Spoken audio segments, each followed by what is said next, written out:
Hello, everyone, and welcome to another edition of The Deepest Law. I'm joined by Pharaoh. How are you doing, Pharaoh? Good, thank you very much. And we're here, we're gathered here. So, get this, Pharaoh. We were meant to do Batman today, but Mark basically had to pull out. And so we've decided to go with this instead. And it's quite good because one, I haven't actually done the Batman reading, so I'm glad that he pulled out, because otherwise I would spend all night last night reading Batman. And secondly, it gives us a chance to talk about a number of what I would call true culture.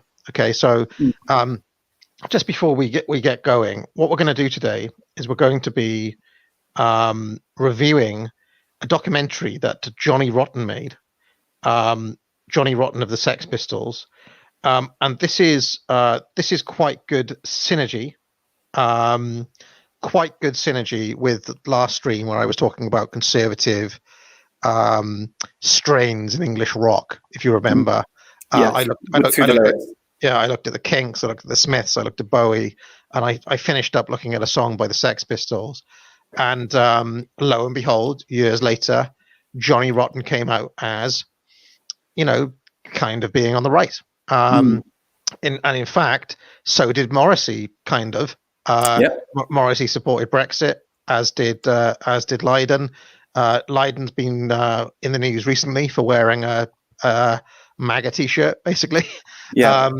And somebody linked me an article earlier on where they were it was a commentary on both Morrissey and Johnny Rotten, and they were saying that both of them have come out against modern architecture. And I thought, not sure what to do on today's stream, but this could be a nice link in, because we've discussed architecture on the Cigar stream. I think the proper place to discuss architecture now is on this stream. And who better than the co-host of the Foundations? Is it the Foundations of Architecture? Yeah, the Foundations podcast. Make sure you like and subscribe, and join our Discord as well. But I think it's interesting because, like you said, there's kind of these seeds of his kind of more right-wing views, but especially with the Sex Pistols, you wouldn't imagine that they are the upholders of tradition by any means. But it'd be really interesting to see what he has to say. I don't know if for you, I haven't been able to send a link out on Twitter because Twitter's just stopped working for me. It's saying it's overloaded. I'm guessing there were just too many people talking about the election. Just before we get going, people have asked me to do a review of the debate, and I'm in two minds. I despise doing a rank punditry of that type, Pharaoh. But I have recently launched my course, which you can sign up to for a snip, £350, which is just think of it in terms of. I was trying to think of something relatively cheap. That's I don't know, 50 coffees. Just don't have coffee every Friday from Starbucks. And get that knowledge instead. Exactly. Yeah, delay consumption, forego Starbucks for a month. Get my course instead, which is also called Foundation. It's called the Foundations of Economics. So, you can find the link in the show notes there. But people were saying that I should make a video analyzing the debate as a kind of way of advertising the course. And you were telling me beforehand, what would Steve Turley do? Yeah, I said that AA should have a little picture of him by the side of his laptop, and whenever in doubt about the shill, just channel him a little bit there. I'm reminded of a character that Steve Coogan played called Gareth Cheeseman, who was almost like a kind of prototype Partridge, but Gareth Cheeseman was like a kind of a low-ranking salesman, just put it that, kind of corporate salesman, and there are all these scenes of him in the mirror in the morning, and he's saying, "You're a tiger, rah." You're a tiger. Channel the tiger, and I guess I could be like that, but only with Steve Turner. You're a I don't know, awesome conservative trends. Rah, rah. Exactly. You got to capitalize your sentences. That's yeah.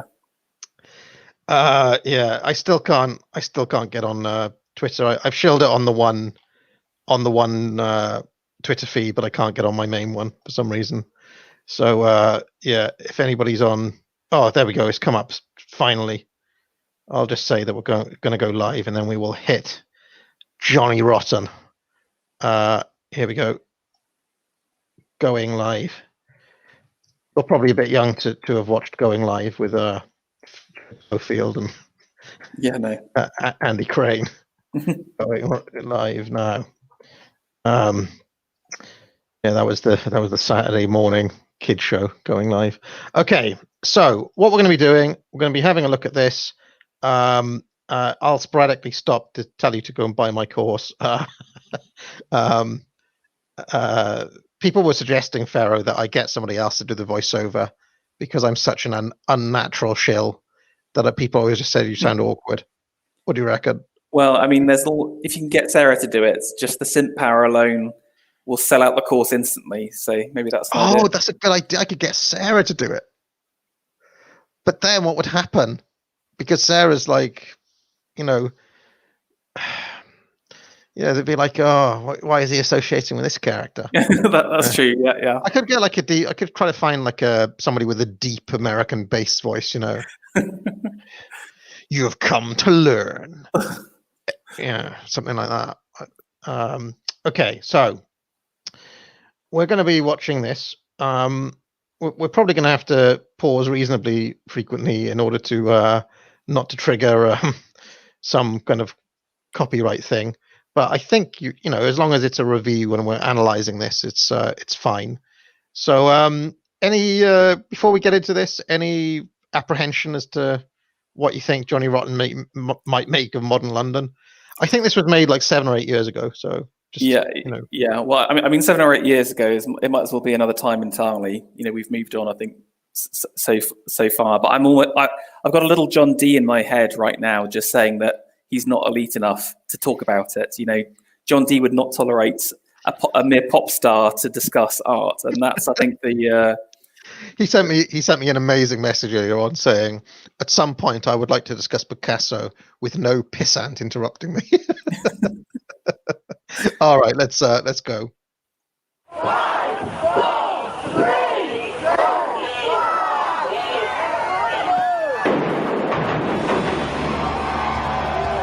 I mean, immediately before we start, would you not agree that these are hideous high rises? Hideous.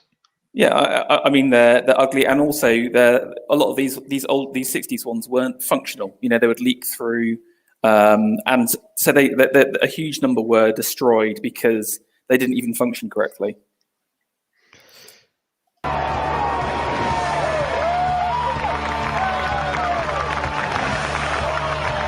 Johnny Rotten's going to take a bus trip through London for your dubious pleasure.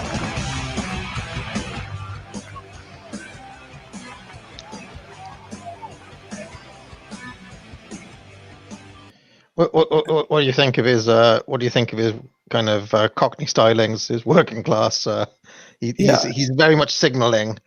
I'm still punk. Basically, I'm still. Yeah, it's the classic Johnny.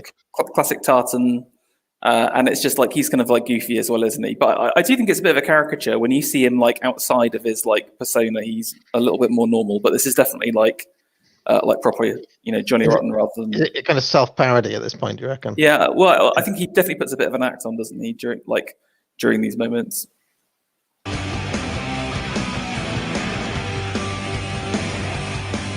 London's changed, right? There's a movement here architecturally that's destroying our history and not giving us any opportunity for a part in our future. There's enormous buildings with foreign interests going up left, right and centre that do not relate to us as human beings. No, that's a profound statement that he's just come in. There's no future. We're not having a say in our own future. There are all of these foreign interests putting up these buildings, he said, that have no relation whatsoever to our lives and our history. Do you agree with that statement? Yeah, but partly, I think there's something interesting there because you were saying that that we don't have any part in, and again, the little D on my shoulder saying, would the working man have anything to do with architecture in the past? In the Victorian times, it was just industrial owners, maybe the middle class from a design perspective, but they're kind of pushing this architecture on them. I think where he does have a point is around the international nature of modern art. That's something we talked about on the art stream last time, where again, because these designers by nature don't have roots. They can use international capital. They're using this international design. So I think while he's wrong about architecture, it's not from the ground up. It's a top-down thing. But at the same time, the top-down is this. There's a disconnect between the working man and the artistic class, shall we say?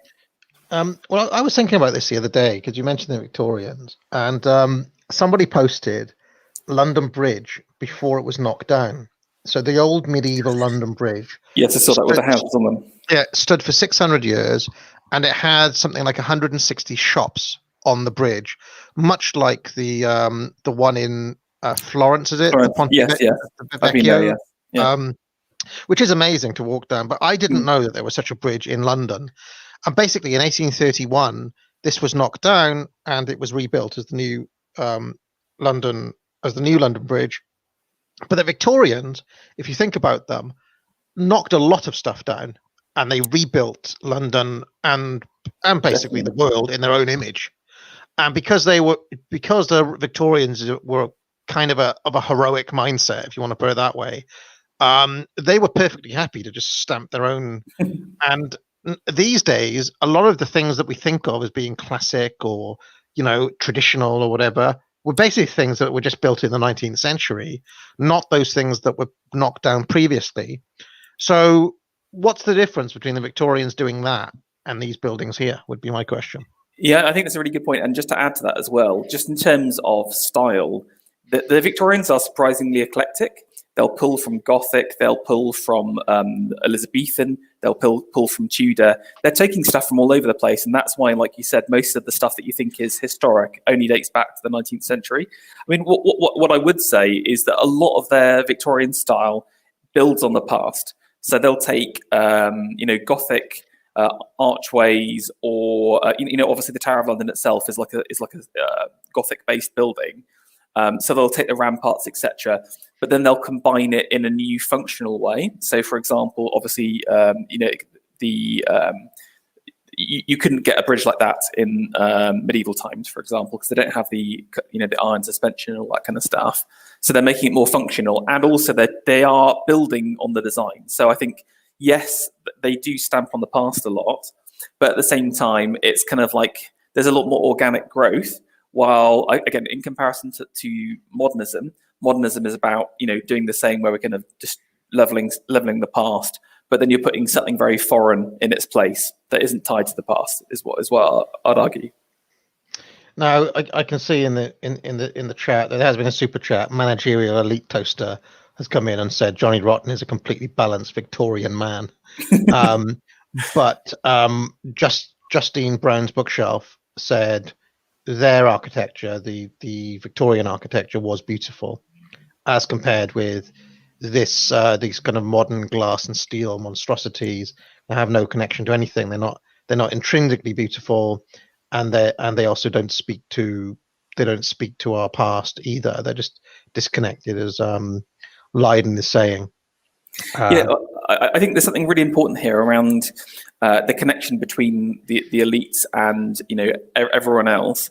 And again, I agree with in the fact that art is something that's elite. But he was saying on Tuesday that he wants to stop anyone. You have to have a test to get into a museum. You have to be that elite. But I'm against that, because yes, art should be controlled by an elite. But it's to encourage people, to guide people and inspire them, and that's what the Victorians were doing. All of their art and architecture, it is elite. It's created by elites, but they want to improve the kind of moral status of the working man through architecture. There's a big thing. That's why that's why they were very against, tenements, etc., and were knocking them down and putting these beautiful mansions in their place. So this is the kind of Matthew Arnold view of the world. Culture is enriching for your soul. We're going to lift you up. Exactly. Through culture. Okay. Exactly. But I think modernism doesn't do that. They're not. It's either purely it's functional for the people who are using the buildings, which are managerial elites. Let's get back to the scathing analysis of Jay Rotten then, shall we? Come to sunny London in November. It's looking great. The only good thing about the town now are the drugs, and there's none available. Oh, God, I'm doomed. As for drugs, just say no. That means more for me.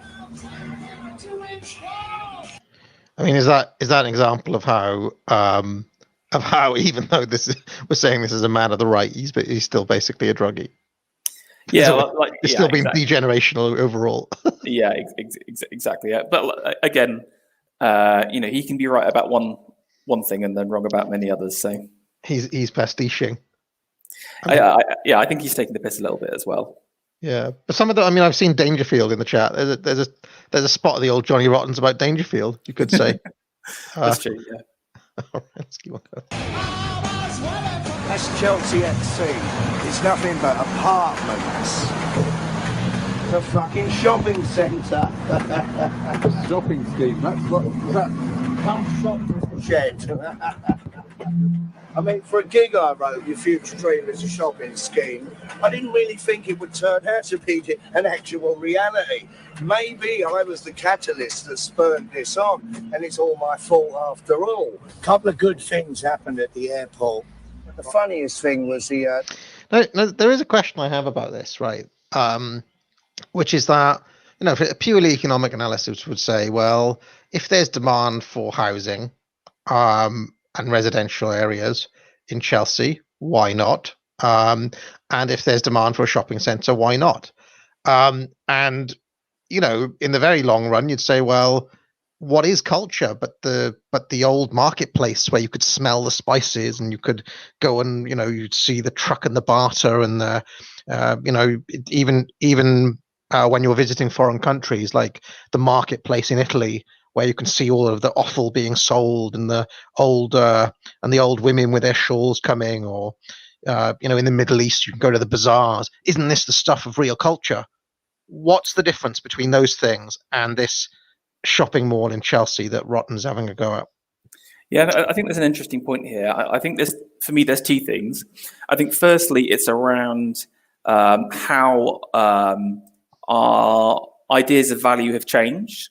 So again, what we value in today's society are consumer goods, and so everything that we do revolves around them.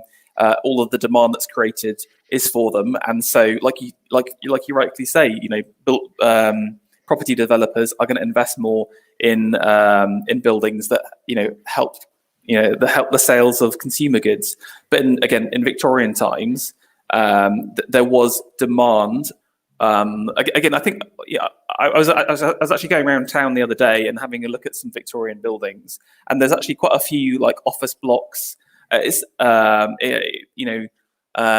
commercial buildings, but not like shops, so to speak. It was more like like small businesses. And the impression that I got was that rather than a society that's focused on consumer goods, they wanted utility, but there was also demand for beauty and for craft and for workmanship. And so I think that's the difference is, the people today are fundamentally corrupt, fundamentally focused on consumerism, on the purchase of consumer goods, rather than things like beauty or anything else outside that. But, I mean, to some people, couldn't the sight of, I don't know, a chain of Gap in this Chelsea shopping mall be beauty? Again, I mean, this is the subjective versus objective debate we were having last time. I mean, I would say that there has never been a beautiful Gap, and that they should all be thrown into the deepest, darkest pit of Tartarus. Okay.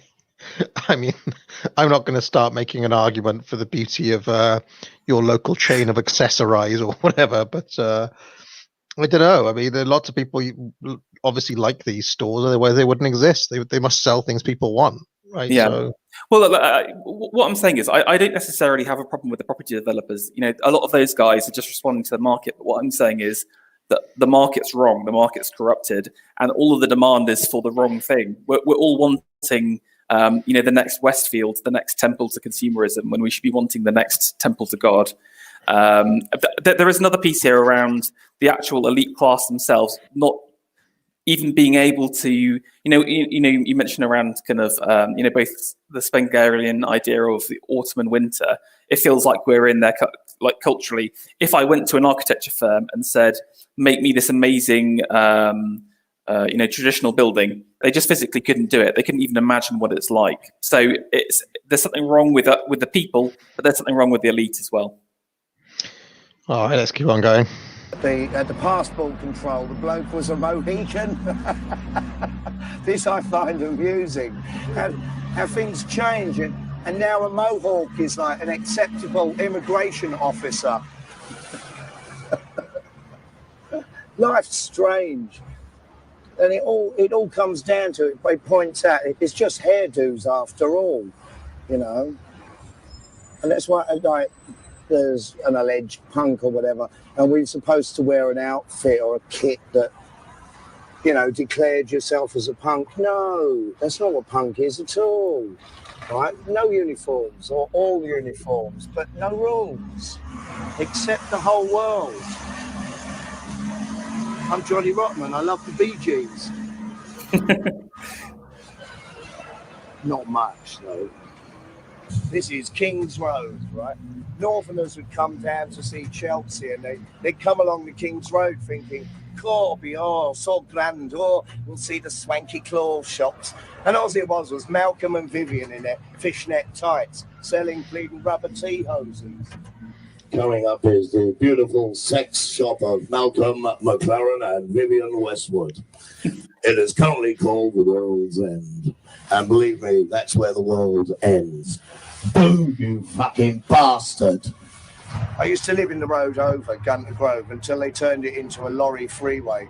This was considered posh when I was young. This was like moving up from Finsbury Park to this swanky end of King's Road. Yeah, that's seriously was like me doing myself, the social networking.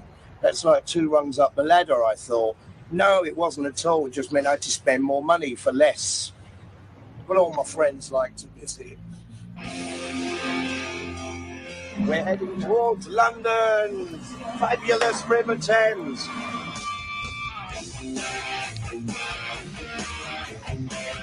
Anything of interest in that last segment? I don't think so.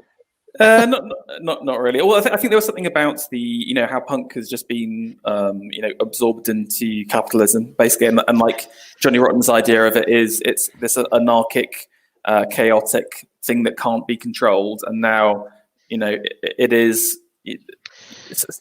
a consumer item that people can buy. Yeah. And you can become I remember hating this when I was a teenager. The conformity of rebellion, some kid in the school comes out as a goth. Now there's a little gang of goths. Now everybody's a goth.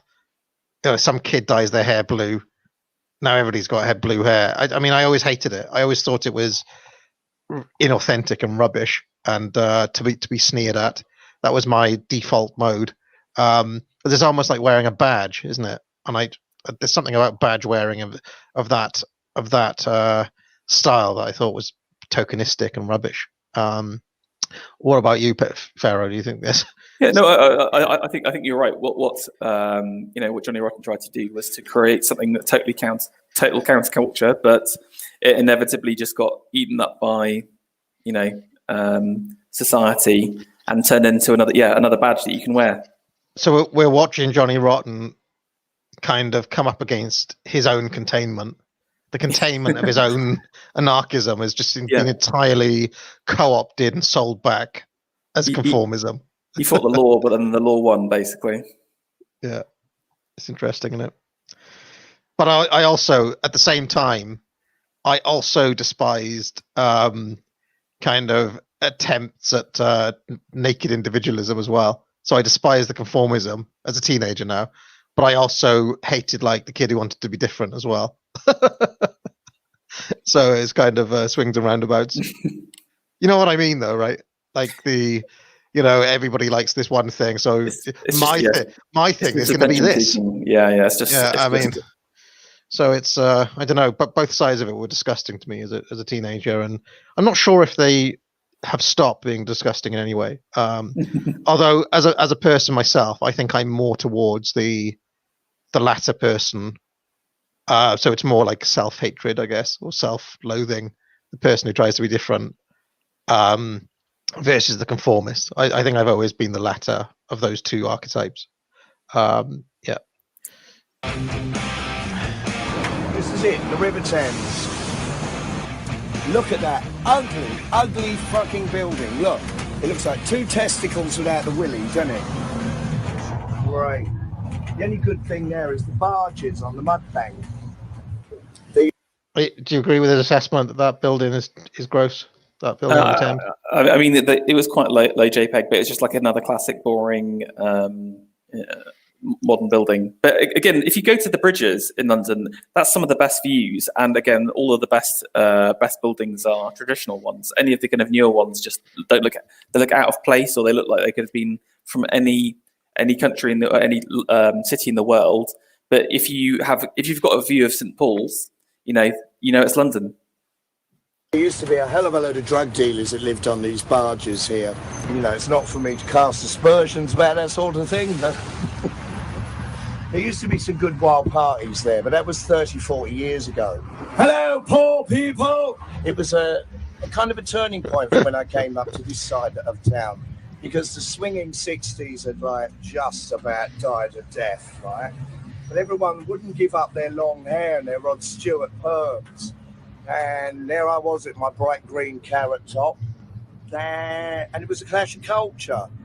And I was seen as an outsider from that filthy part of North London. What am I doing?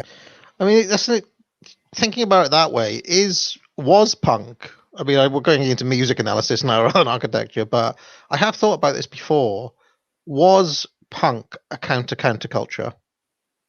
Yeah, I think there's something interesting there, because again, it's like if you think about the kind of complicated musical arrangements of like progressive rock and stuff, this is that your three chords smashing it out, simple lyrics is a total antithesis to that, isn't it? So in some ways, it is just trying to like dissolve all of the kind of fake, like again these fake badges that have been created. Yeah, I'm just imagining a kind of collection of girlish, long-haired prog rock fans who listening to a mixture of, I don't know, Fairport Convention and Yes or something, and like these guys like kick the door down, being like, get out of it, because there's a little bit of if I was to make a symmetry, there's a little bit of the original rock and roll of the 50s rock and roll about punk, because the original rock and roll, I'm talking about like Little Richard and early Elvis and all this sort of stuff. It's shocking, isn't it? This had that shock factor, but it was also very simple. 12-bar blues structures, and it wasn't. They weren't virtuoso. Doing these virtuoso 20-minute tracks. It was all stripped down 3 minutes. Barroom dance songs and things like this. So I don't know. Yeah. There's a really funny video of Vivienne Westwood, who Johnny's just referenced already, because obviously she was kind of like one of the designers at the time, and of her going on to like a daytime TV show showing off some of the kind of punk outfits, and the audience literally just sort of laughs out loud. And again, I think that's the kind of the feeling that I got. It must have been like it's kind of like an alien going to another planet, basically. Yeah, there's I mean, personally, I've always preferred what's called post-punk or new wave to actual punk. But I do think there's this obvious counterculture thing going on, which I mean, I don't know. I would hate to I would hate to label one movement vaguely progressive and the other vaguely kind of vaguely conservative. But I do think there is a kind of a latent nativism, or what we might call an atavistic undercurrent in punk. I'm sure that's what Johnny was thinking at the time when he was thinking. The yes, band. I'm sure, but I bet you anything there was some knobend writing in Enemy in 1977 who described the Sex Pistols as atavistic. That would have been me. Anyway, let's carry on. Up here, you oik. It used to be a laugh hanging out with Sid and the debutantes at the same time. It was incongruous, but it worked. More coffee, Vicar? Yes, I'd like 2 lines of cocaine with that, please. And here on the left is Battersea Park. You know that these constantly tired cocaine jokes. It is pointing to something, though, isn't it? Which is that what was shocking back when he was young, now no longer has any power whatsoever to transgress. It just doesn't make. It's so to a penny to take cocaine in London. You know that it just doesn't. Nobody's going to be shocked by this, right? Yeah, that's interesting as well. Just kind of like I feel like we're the generation that's seen everything. I think maybe the cuties thing. That was the last time I was kind of like shocked, if that makes sense. You know, it has to go to that kind of level. But we've seen everything. Across the River Thames, it's a wonderful scenic route. Battersea Power Station, beautiful building, made famous by Pink Floyd. I think I preferred it when the pig was flying over the top. The best thing about it, and my dad would say this, is the cranes outside. Because my dad's a crane driver. He would like that. Is that MI5? Now, can I just say that I really like Battersea Power Station, and I've got a thing for early 20th century or mid-century industrial buildings. I love it. I can't get enough of it. They call it like interwar buildings, like the Tate Modern as well. Do you mean like that kind of style? Yeah. I mean, I and there's I think there's a Gillette factory near where's that place? Isleworth, I think. Or on the way to Isleworth, there's this old 1930s Gillette factory that's there. That's kind of in that style. Battersea Power Station, Tate, yeah. It's kind of like it's interesting because the roots come from like Sweden and Amsterdam. So there's called the Amsterdam School, which has these kind of very brick orientated buildings, but also they're kind of like very large, imposing. They're almost like classical buildings in some ways. They kind of they've got the symmetry. They've got certain levels of proportion, but they are kind of like this kind of epic, again, sublime buildings at the same time. So I think they are quite beautiful, especially for a power station. That's probably the best looking power station in the world, isn't it? So, I think there's also some weird. So we talked on these streams before about authenticity. Okay, there's probably something in me, again, probably irrational, that says proper industry is authentic, like that. Proper, like real factories, and you know, this is the stuff of the real world. Whereas the shopping mall in Chelsea is not something of the real world.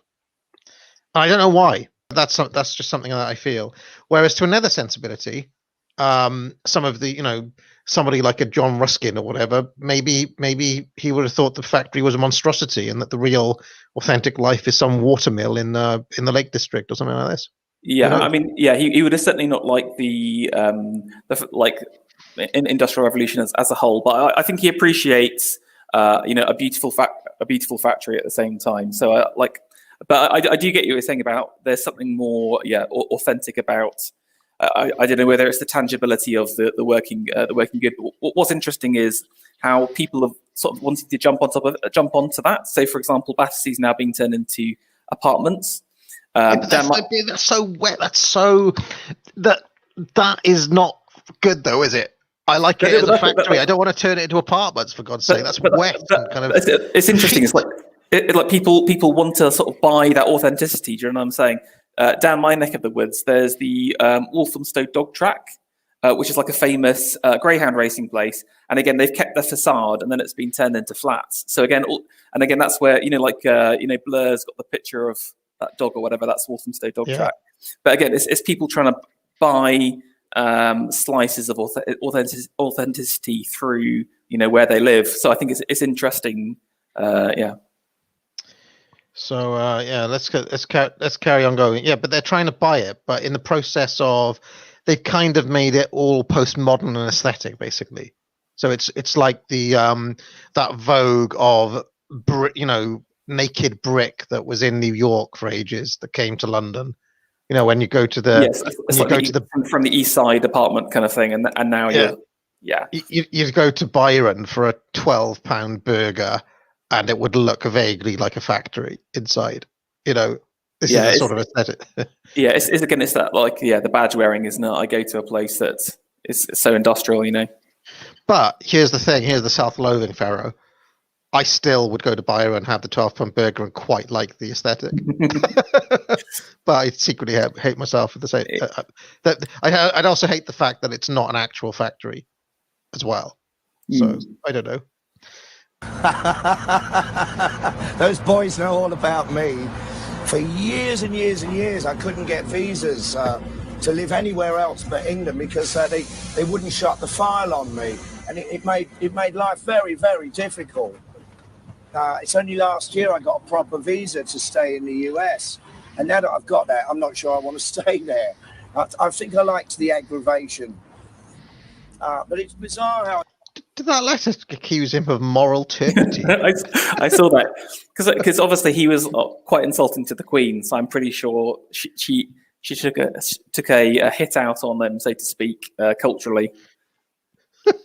A chap like me, I mean, I've done no wrong to anyone. I just spoke a few home truths, and that kept an open file on me, like I'm some kind of terrorist suspect.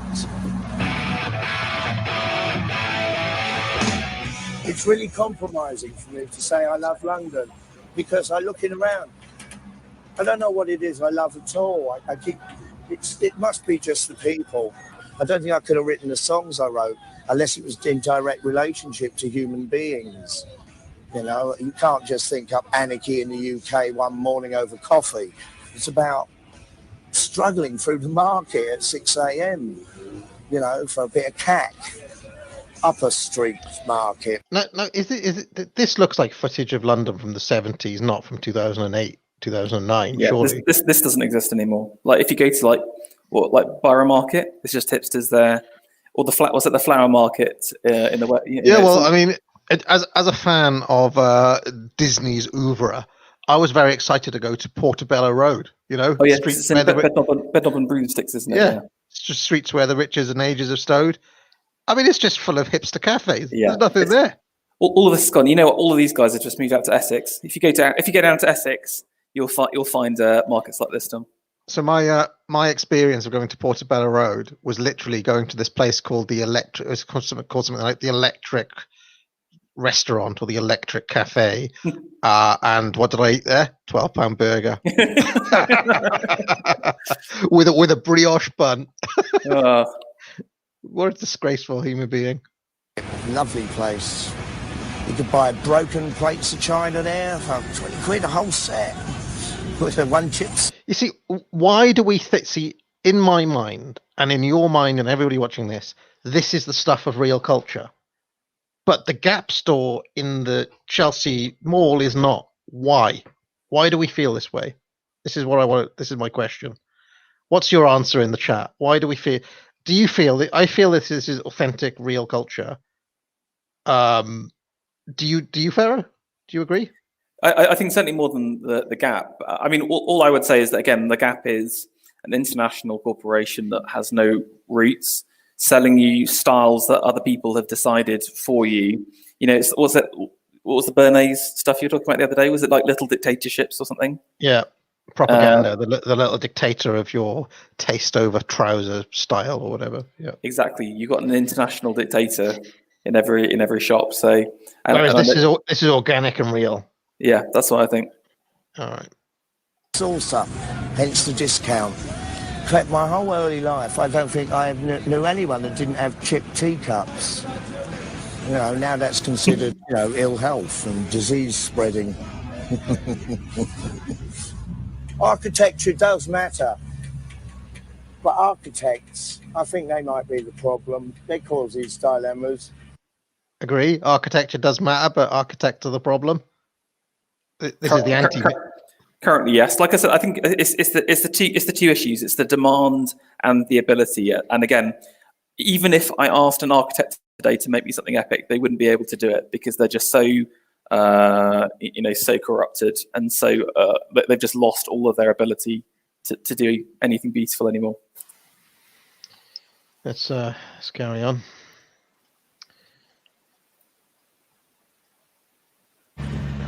Every social unrest really is down to an architect. Every council flat badly designed, that's an architect that made that. And we have to then grow up and live in that environment and feel like rats in a cage. And our only chance of a night out is to come to areas like this, to go to the posh clubs, where of course they don't like us. Posh clubs owned by architects who built the council flats we come from. I don't know where those flats were that they were showing there, but I have often thought that about those high rises in Roehampton near Richmond Park, where it seems like deliberately spiteful on the part of the architect. Like, if you were to design a place to make the residents depressed about themselves and their lives, it would be those flats in Roehampton. Why are they so depressing? Whenever I've gone around like an exhibition, because I think that like the Wellcome collection had one about industrial planning for health, and all of the architects are obsessed with doing good or trying to make social change through their work. So I think a lot of them they're not creating bad buildings on purpose. They've got a vision of helping people out, but what they're doing is they're doing social experimentation. They're kind of like scientists. And the working man is the lab. They're the lab rats, and they're experimenting them on them through their houses. But like Johnny said there, they're not doing it to themselves. The scientists aren't living in the cages. They're just happy to test out on other people and think they're saving the world. So yeah, so this is basically the architectural equivalent of talking down to the people. This may work. This is some idea I've had, and you're going to be the test case. Yeah, well, it's not even the may. They 100% believe the BS themselves. They'll come in and say, look, there is a social. Okay, look, we need to improve the health. Tenements are bad, so we're going to create this, and it's going to improve their health 100%. And they never think of the secondary consequences of doing that. Maybe you improve the health a little bit because you're not in the tenement, but then you've totally disrupted the entire social fabric of the area, and all of the bonds that were created are dissolved overnight. Now, how many times would Steve Shirley have shilled the course by now?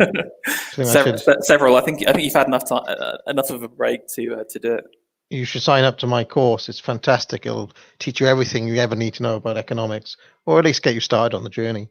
Let's carry on with more Johnny Rotten. They're murdering the place. Hello, poor people. Hello, poor people. I kind of agree with Prince Charles on this. Hello. Hello. How are you doing? Fine, thank you. There's nothing wrong with Georgian terracing. It's very nice. It's part of our culture in a weird way. And I'm all for being a part of the modern world, but not when we're left out of it. That's Pimlico train station, right? A subway. But the building on top of it, I mean, that's a penitentiary, isn't it? It's a lockup house for the loonies. What does he mean about being left out of it, left out of the culture? Yeah, I think that's interesting. I think going back to what I was saying about we need this connection between the elites and the non-elites through architecture, and again in the past, a Victorian would create beautiful buildings to enrich the whole of society. They're kind of like the good, the non-sham captains. They're trying to build everyone up. But I just feel like so much of this modern architecture is just like, we're elites, this is what you're getting. And it's just like a foot coming down on the neck of everyone else.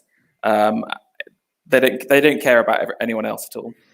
Household Dog has said, if this is paradise, I wish I had a lawnmower. And Jay Galt 1777 has said, can you be more concrete about exactly what experiments the architects are conducting? Perhaps point to a specific case. Well, I mean, let's take those high rises that were shown just now, which look similar to the ones in Roehampton. What do you think those original architects were trying to test, or what was the experiment in the case of those? Well, the earliest examples are basically removing tenements. So this is kind of like low quality housing. You can see them. Is it in Manchester, the back-to-backs? So these are kind of like small, Georgian buildings, and the problem was that there was a large amount of disease, large amounts of poverty as well, and it was associated with the house. So if we can change the house, then we can fix the disease, we can fix the poverty. But the problem is they removed a lot of these tenements, put in these tower blocks which had things like central heating, running water, all the mod cons. But at the same time, they destroyed the connections that were there. So, for example, people living in the back-to-backs, they would all know each other. There would be more of a community. They'd lean on each other. Yes, there was disease and other problems, but all of that went. And what I think they should have done is to made those previous buildings better and put modern amenities in them. Yeah, and there's I should mention, I'm just going to play a quick trailer for this documentary called Who Cares by Nick Broomfield. It's only 17 minutes long, but I'll never forget watching it because it is about exactly this process that you're talking about, Pharaoh, which is the how brutal they were in trying to transition people living in old Victorian tenements and putting them into these high rises. And it tracks what it does to this community. I can't remember if they're from Manchester or Liverpool or somewhere like that, but let's just have a look at the trailer, and it kind of gives you a flavor, I think, of what we're talking about. I had great neighbours.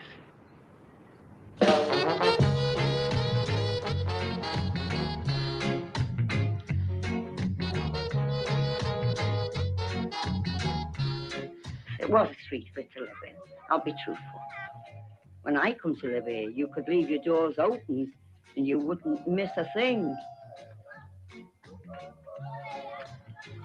It'll tell you how good it was. At that time, I lived in the basement. I used to open my basement window. Well, it'll be my turn one day to make a pot of tea and buy cakes. Pass it through the window and they'll all sit around my window. Well, then it'll be someone else's turn the next day. That's the way it went.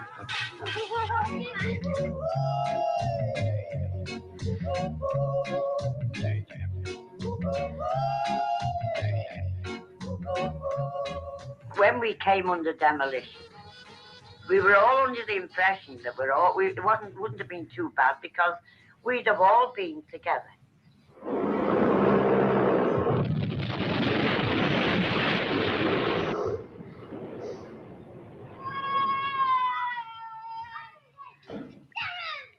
I said, well, we may not have the good times as we had, but at least we know that we're together. But that thing didn't happen. But you see, I lost all heart then.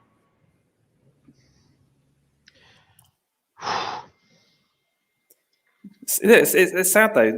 Literally, they destroyed perfectly good buildings that if they had put in plumbing, if they sorted out sewage systems, etc., would have just sorted the disease problem. But in the process, they just destroyed so much. If you want to go and see what they're like today, I've remembered what it is. I've put it in the StreamYard chat if you want to bring it up. But it's the Birmingham back-to-backs. It's a National Trust property, and they recreate what those tenements were like. And if you were to look at them today, they're actually so nice. Those are nice buildings. And again, if you compare that to the small, like, pod cell that you get in your large apartment block today, if you go through the top, if you go up a bit, so those images, you can cycle to the right, on the right hand side. There you go, click through. That's what they look like. This is what they destroyed and put in tower blocks instead. These are perfectly good buildings, done as a social experiment. Yeah, and if you actually watch that Broomfield documentary, I mean, it's so depressing.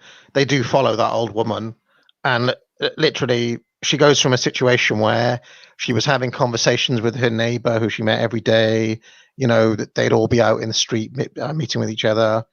And then she's completely isolated up in this high-rise block, nobody to talk to, doesn't know anyone, complete strangers down the road, immigrants, etc., etc. And, it was completely destructive to the entire way of life. Devastating documentary if you ever get a chance to watch it. So, that was the experiment they were trying to. I mean, the theory was they had all, if I can remember correctly, they had all these communal spaces that were like at the end of the building, or like a corridor that people were meant to meet in, but it just doesn't happen. Sorry. It didn't happen though. The people never met in those things, and they got vandalized, and just wasn't very nice to live in any of those places. So yeah, this is the classic central planning versus the organic market. Yeah, they were trying to replace an organic street that had been there for years.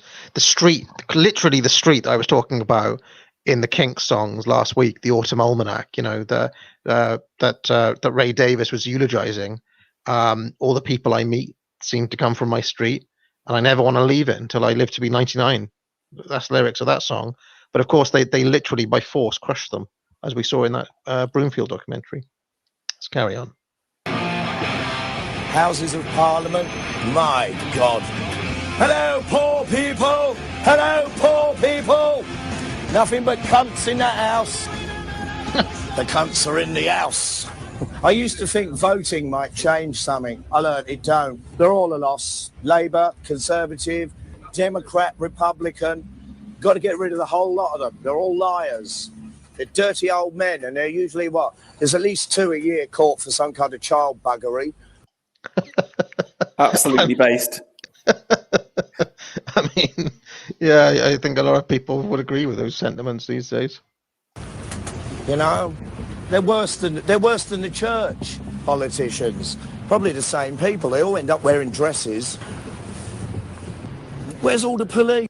He wouldn't be allowed to say that these days, would he? Oh, they're all undercover, of course. They're dressed up as tourists to fight terrorism. So daft, so British, so polite. Hello, poor people. I agree with you, mate. Yes, get them Arabs out of Iraq. Bloody hell, sort the place out. The home of democracy. And this lot caved in to George Bush and took us to Iraq. No thank you. Guy Fawkes got... Do you think that the Iraq War was the beginning of the end for anybody having any sort of trust in the system whatsoever? Well, I got to say, I was a student at the time, and very, very conservative, and I was probably one of the few people who was for the Iraq War, but it was only because I was brought up to believe in politicians and to trust in what people in authority had to say. And so I said, when they had all the dossier and stuff, I was like, well, look, if they if they've got the dossier on it must be true. And hearing how after the effect it was all lies effectively, that can do. I think a lot of authority has been demolished because of that, in a horrific way. So. Yeah, I also supported the Iraq War, which I don't think I've talked about before. I didn't. My stance at the time was that I just didn't care if it was true or not, because the real reasons for going would have been something else, just a pure Machiavellian realpolitik view of it. I had read Robert Kagan's book of Paradise and Power, neocon classic, and I was just like, yeah, whatever needs to be done needs to be done. So I don't know how much my thinking has changed on that. I probably, in retrospect, wouldn't support it now, but I do still have that view of foreign policy in general, that basically countries need to further their own interests. I just think that the foundations, the idea that you're going to bomb Iraq into democracy looks to be hopelessly utopian at this point. Stupid thinking. Yeah. I think it's obvious now that it wasn't for the benefit of the United States that they went to war. It's for the benefit of international companies and the military complex. And again, I agree with you. If it was a different situation where we were genuinely being threatened, I would consider supporting it again. But I think everything we were told was a lie, and that's going to undermine the whole of the political class after that. And I think even Machiavelli would say, if you're going to lie, make sure they don't find out. Exactly.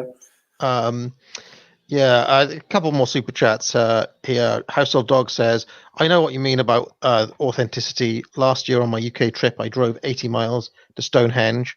When I got there, I heard the stones were cemented in. I just left and went to the Tank Museum instead. Is that true? I don't know. I've got to tell you that it's a bit of a weird place. It's just the stones there, and it's just a churn of tourists. I would have loved to see what it would have been like again in, I think, is it Victorian times, where everything was sort of collapsed on the ground and you just sort of rocked up without having to go through the visitor centre. I think there's an interesting thing about how the National Trust and English Heritage has sort of ruined stuff in some ways by sort of commercialising it. Yeah. Now, can I put pay to this idea that I support the Iraq War out of some sort of national Iranian pride? Not true. Not true at all. I mean, I know my dad's was on a ship that was bombed by Saddam Hussein, so I had probably very good reason to dislike him, because he literally almost killed my father. And luckily he escaped, but his wedding ring didn't. So, but aside from that, no, I was purely thinking from the perspective of British and American foreign policy and power, almost from a completely kind of Washington point of view. I think that it's when you're young, it's very easy to be misled as well, of course, or to not have fully formed ideas about things. And probably the worst part of it was the bit of it that I didn't see back then, I suppose, was just the de facto assumption that liberal democracy is good. All the analysis works if liberal democracy is de facto good, and I guess that's probably the difference in my thinking between back then and now. So there we go. Household Dog. Sorry. Also, when I went to Stonehenge once, and I was with my uncle. And we just snuck in. We jumped over the fence and went without paying. I probably shouldn't admit that. But it was so many years ago. It was so many years ago now that it was back in the days where you could do that sort of thing and kind of get away with it. You probably couldn't these days, I'd imagine. And we got it right up close and touched it. Can you still do that? I'd imagine there's some horrible fence around it now. Yeah, it's all behind a fence now. My recommendation is you can just drive by it and you can get a pretty good view from the road. Akuda Dynamo says, if people support slum clearances, they'd have supported shoving people into dangerous high-rises, such as Grenfell. State intervention is evil. It destroys communities and kills economies. Yeah, and what's interesting about this is that when I was doing research, do you remember my Boomer Truth Regime videos? I watched a lot of archival footage, just trying to pick and choose like which ones I would feature and highlight, because there was a lot of archive stuff that I used in those videos, and I came across a lot of what can only be described as 1940s New Deal propaganda, showing slums, championing they weren't even slums. They were just kind of run down inner city areas, championing, basically tearing them down and championing new developments, out of town developments, living in the suburbs, this sort of thing. There was a big push in the 1940s for that sort of thing.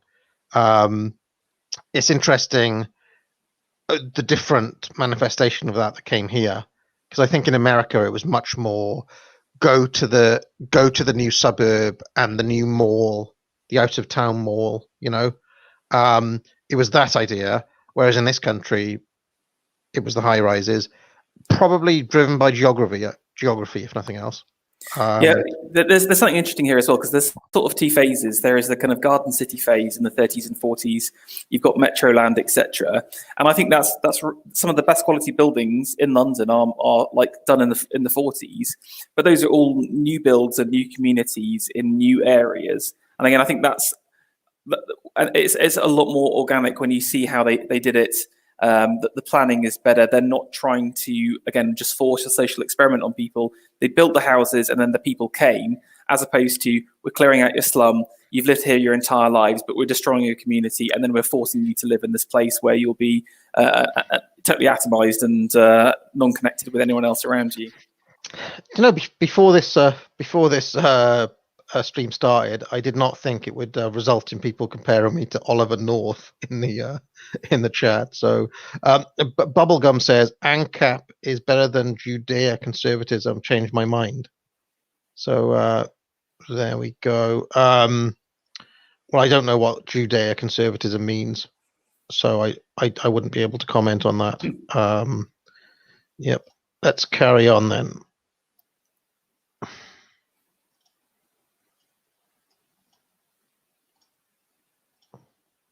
Got it right. Poor old Guy Fawkes, a misunderstood comedian. But at least he got an occasion out of it, Guy Fawkes night. That's been like a celebrated part of our culture for a couple of centuries at least. And it's an important part of our culture. We celebrate the fact that Guy Fawkes tried to blow up the Houses of Parliament. But champagne socialism has now turned it into, oh no, you don't want to mention that anymore. Let's call it Halloween. What's Halloween to England? History's important, warts and all. It's funny, when I was in school when I was young, it was the one subject I loved most was history. And I used to row at the teacher a lot because I didn't believe what the books were saying, and I was right. It'd be nice to stop off in a pub and have a... Johnny Rotten there, kind of prototype Bronze Age pervert. Yeah, I was going to say, it's very bappy, isn't it? Yeah. Pine, But now take a look, right? After that lovely Houses of Parliament, you got that opposite. Do not tell me that's a compliment. It's rubbish. It doesn't usually work. It's horrible. What do you think about the London Eye as a kind of symbol of globo homo, not a symbol of the true London? Yeah, it's interesting because, again, if you go, they're everywhere, aren't they? If you go to other European cities, there's one in like Sweden. Is there one in Denmark with like the Tivoli? I just feel like it's kind of like, oh, we're a big international city, so we need a Ferris wheel. So they put it up, and it's just for tourists. So basically, the people who are there, they're not even Londoners. They're people who come outside. Like there's people from someone from Spain will come, and they'll go on this international Ferris wheel in London. It's a very strange part of town, and weird. When you go up there, there's nothing to look at. There's a load of office blocks. It's a bicycle wheel without the tyre. Blow it up, blow it up, blow that up. I don't like anything so far. So it's urban chaos. It's just one huge traffic jam. You can't get anywhere. No one speaks English. It's a wonderful town. Did this go out on the BBC? They'd never put this out today. Yeah, no. This is what I'm saying. This is only, like you said, only 10 years ago. This was normal though 10 years ago. I just feel like we've just been through so much demoralisation in the last 10 years. It's insane. Blair's Britain. When trumpets blare. When I was young, right, this is what we used to do with some saucy girls that used to work there, servicing the MPs. Used to get a pint of lager there for 1 penny. right? It was brilliant. It was the best place for drinking late at night. When the MPs really let their knickers down. Oh, they're all wearing frilly ones. This is when we did the... What is it about the idea of the... Because I feel like that idea has gone away a little bit, but it was very much there in the culture, in the way that Johnny Rotten is talking here, that basically all of the MPs, when push came to shove, were a little bit kinky and probably wearing knickers and, you know, getting spanked with leather and things like this. It was all the kind of classic like MP scandals, wasn't it, in the 90s or whatever, and all of these conservative figures that look quite straight edge and upright citizens were revealed to be, you know, just living degenerate lives. And I think it exposed the Conservatives who they truly are.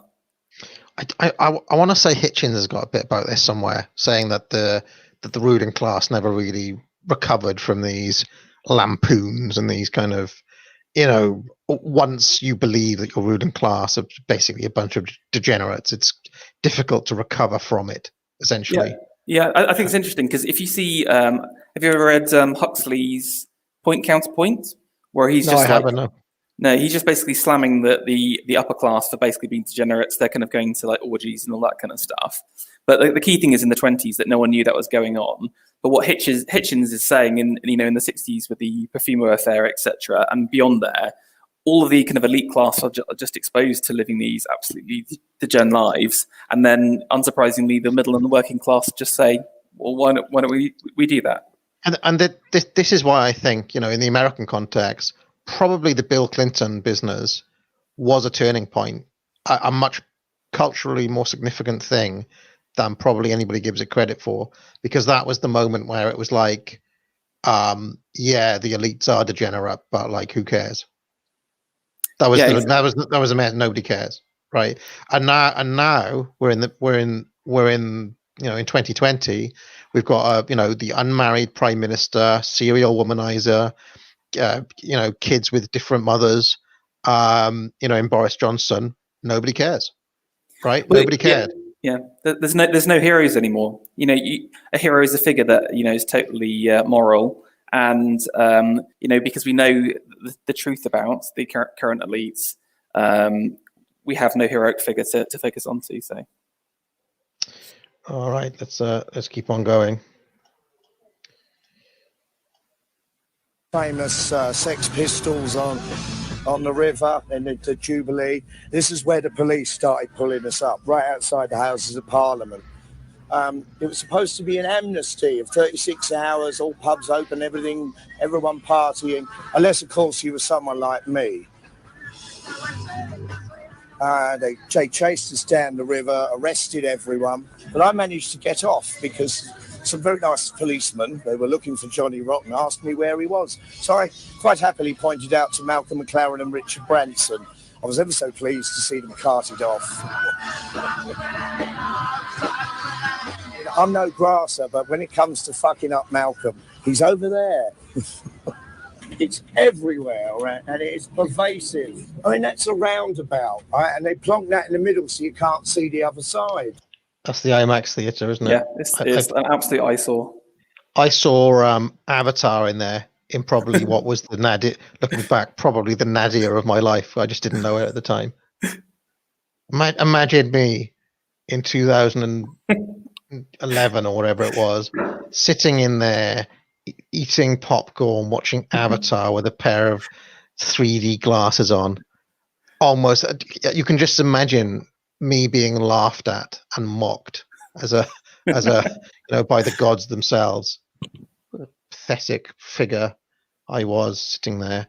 I haven't seen any. I don't like the 3D movies, by the way. I won't go and see them anymore. I insist on watching them in 2D if I do go. What about you? I think it's just a gimmick, isn't it? And they just stopped. They tried to push it really hard. It didn't really work, and you know, they've just given up on it, haven't they? So Avatar was probably one of the worst movies of all time as well. Surely that's like, you know, criminal. Blow it up. You don't have a view anymore in London. You're lucky if you can see 30 yards. Here's some lovely colours coming up on the left. Now, I'd like to say that's hideously ugly, but what I'm wearing's far worse. I mean, my God, what an atmosphere does that create? The best thing about around here is the hole in the ground. And watch out for police enforcement cameras. This building's pregnant. Look at that. Isn't that lovely? Well, enough of my moaning. I think it's about time we found a building I like. Stop at a pub. Stop at a pub. God, I'm loving pub. I'd like a quick Guinness, if you don't mind, Julian, and a definite pebble dash in the top. So just the pubs have been dying out, haven't they? Interestingly. Yeah, but there's an interesting point that Johnny's got there, is that if you go to London, it does have all of these little historic pubs when you go around town. And again, it's actually this little bit of tradition that's been kept, because, you know, there was like ordinances that they couldn't be demolished after the Second World War. So if you do look a big pub crawl of London, you'll see Tudor, Georgian, from histories all over. And they're just sort of sandwiched in between these kind of modernist monstrosities. So, but they're being eroded and shut down and under attack, aren't they? Well, I mean, obviously, you know, Boris is part of his drive to destroy all small to medium-sized businesses. You know, it's the almost, pubs are. It's almost like the pubs were these antibodies against the virus, and slowly but surely they're being killed. The virus is mutating. You know. Yeah, they know that they're the last line of defense, isn't it? Yeah. Okay. Joke, you can't smoke in a pub no more. Wow. And there it is. Look, there it is. That was one of the drivers, the smoking ban, which again I supported at the time, and still support now. But for purely selfish reasons, I supported the smoking ban because I hated the smell on my clothes. It wasn't for any health reasons or anything like that. I just resented the fact that my clothes would stink. So that's why I supported it at the time. But look at the long-term effects. The pubs are dying out, and I think this is obviously one of the drivers of it, right? Yeah, definitely. When they're going to ban the booze, because that's the next step, isn't it? It really is prohibition. Rules are for fools. But the good thing about rules is you need them first to know what they are, and then you avoid them. It doesn't work the other way around. Like anarchy, it's a mind game. I mean, Malcolm jumped on that. He thought, oh, anarchy. Oh, yes, we can sell that. I mean, that idiot. It's done as a laugh. Knees up, Mother Brown. Britain's a culture that's continuously changing. Immigration has gone on in this island since someone got on a boat and came to it. But there's a Britishness in it. Every race that comes here ends up being British. I know that because I'm Irish. I mean, I grew up like Irish immigrant parents, you know, in a heavy Jamaican, Irish, Greek, Turkish, multi-mixture race called Arsenal, Finsbury Park. The concept of racism was always in other areas. I mean, we had to grow up and muck it in together. It was a melting pot. And when it was really hard to go outside of Finsbury Park and have to deal with the concept of, oh, you're one of them mixed lot. You know, like this was a bad thing. It was astounding to us. You seen my mates. It's all races catered for, all right? And we don't view each other as aliens. And you come up to swanky Chelsea and it's, you know, the separation techniques. Divided we fall. One world, one race. But can we all speak English? Yeah. Love me, England. I love me. So, what do you think of that? What do you think of that little monologue there? I just absolutely disavow everything he said. What, even the bit with speaking English? Well, okay, I wouldn't. I don't know. I want other people to speak their languages. You know, it's more interesting that way. Why would you want everyone speaking the same language? That's just global homogenization. Britain. Not too many folks here still do. Shame, innit? Expat, I'm more loyal than anyone. It's the Queen, Mum. Loved her smelly knickers.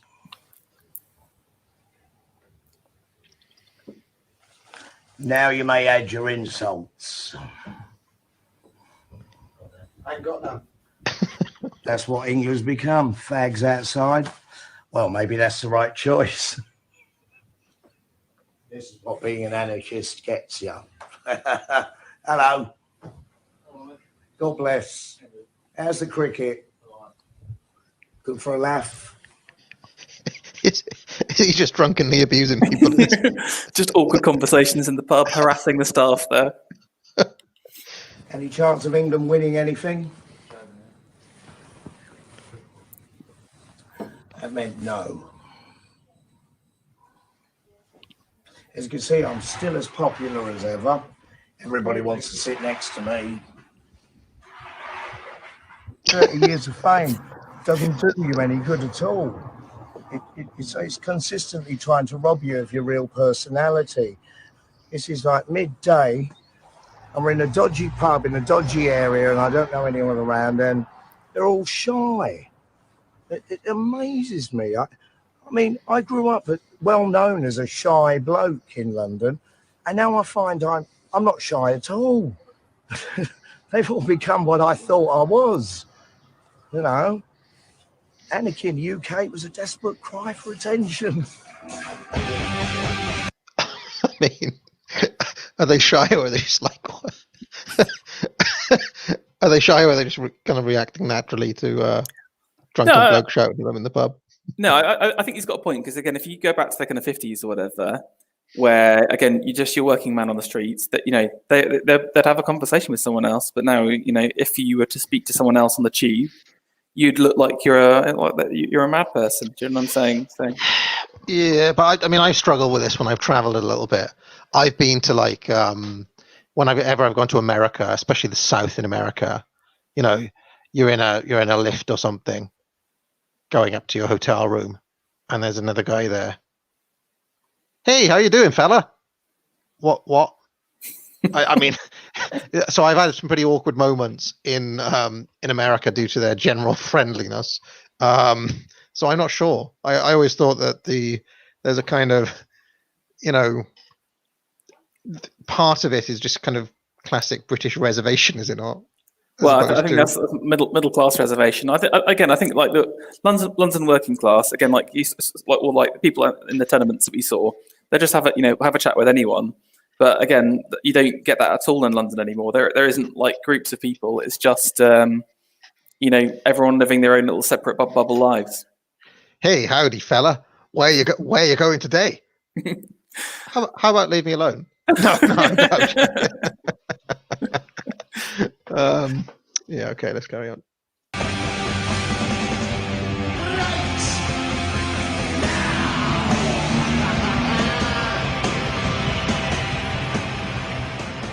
Many called this London Bridge. Whatever the Yanks bought originally, they moved to Arizona, I do believe. What they thought they were buying was Tower Bridge. It's a glorious concept of architecture, this one. It really is. The way those roads open up, novelty. It's really clumsy architecturally. It really is an ugly thing. But I love it because it's so British. Ugly. You see this glorious thing here, right? Lovely old upstate. Now, what is that? What is that? What they've done to this town is kill the culture. We know that's an alien object, right? It doesn't belong.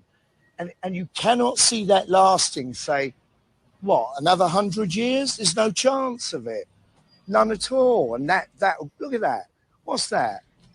Now, I can imagine Morgoth watching this and being like, yeah, this is an alien object in the middle of our capital city, and agreeing with Rotten. Do you agree? Are these alien objects that need to, they need to be ejected? They cannot stand 100 years because,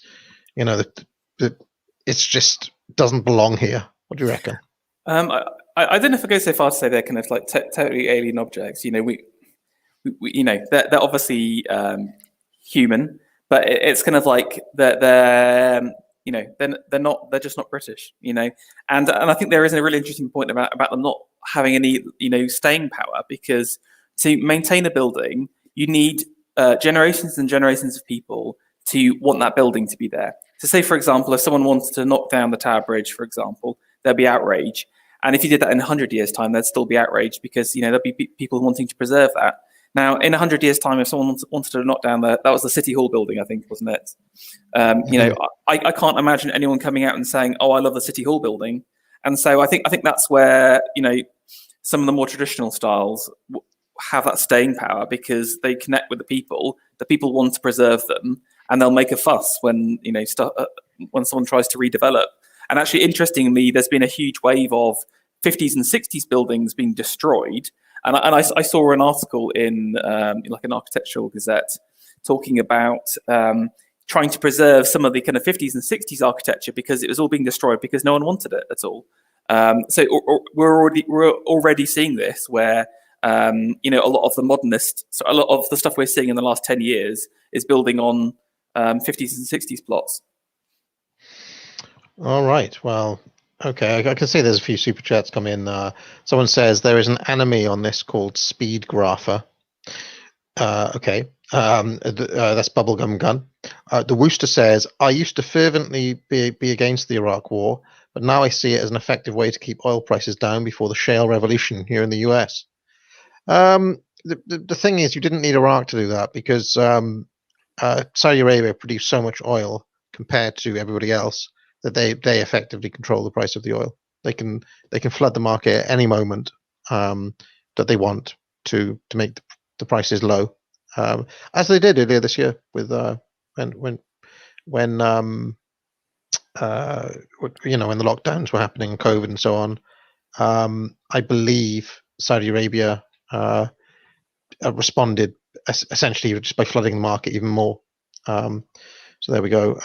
Jedi Knight Anna Quinn Cringewalker says, Avatar was the highest grossing film in history until Avengers Endgame, but I bet you can't name a character from Avatar. Lots of psych theory on that.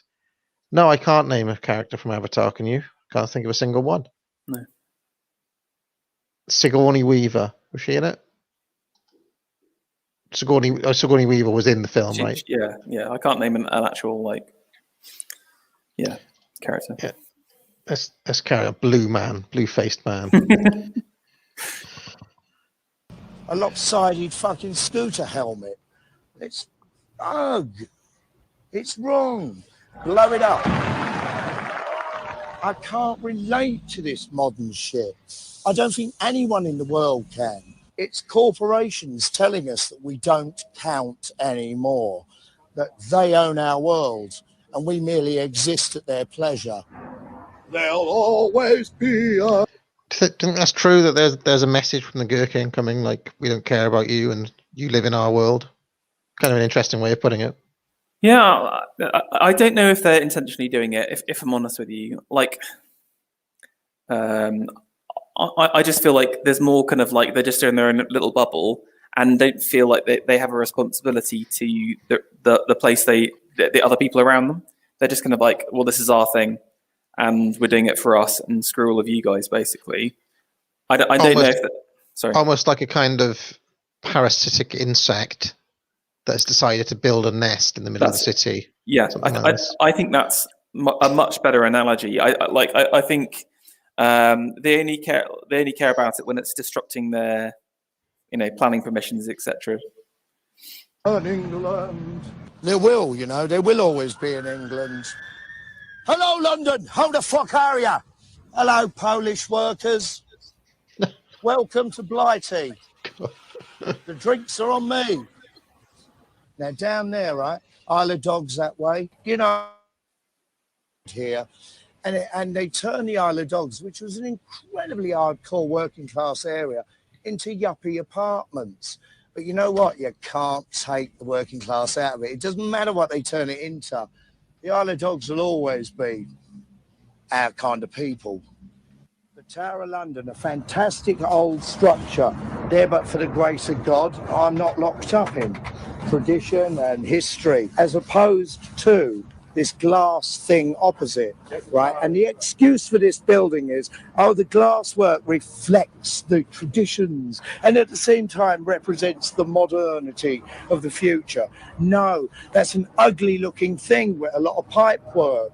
That doesn't reflect anything, except it tells us whatever my culture suffered through the bastards that used to run the Tower of London, has been reduced to a new load of bastards running London in glass fucking houses.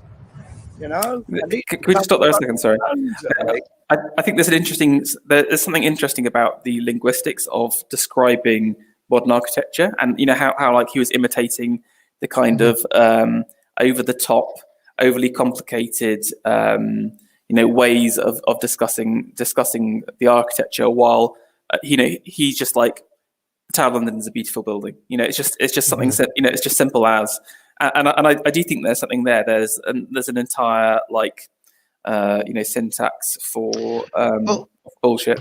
This kind of reminds me of something though, which is that obviously Johnny Rotten, the character, regardless of what John Lydon the man is, this character that we've been watching is an oik. Let's face it, right? But it reminds me of Roger Scruton's phrase that he coined just before he died, oikophobia.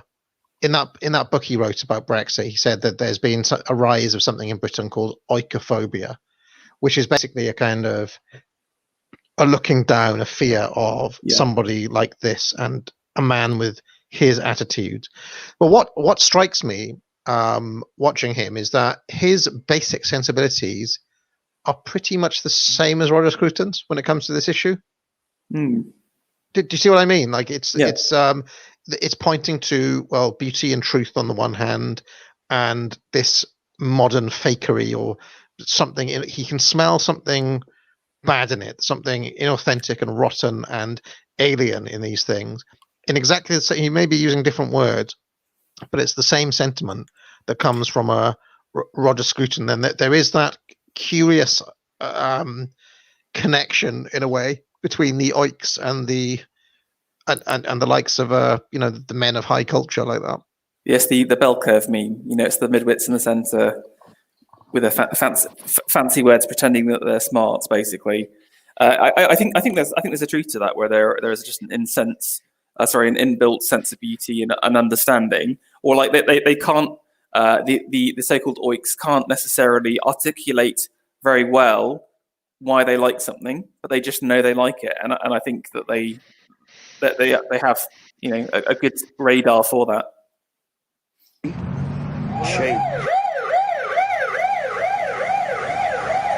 Oh, they're playing my music. It's my favourite rave tune. Oh, many a night I spent dancing to that tune.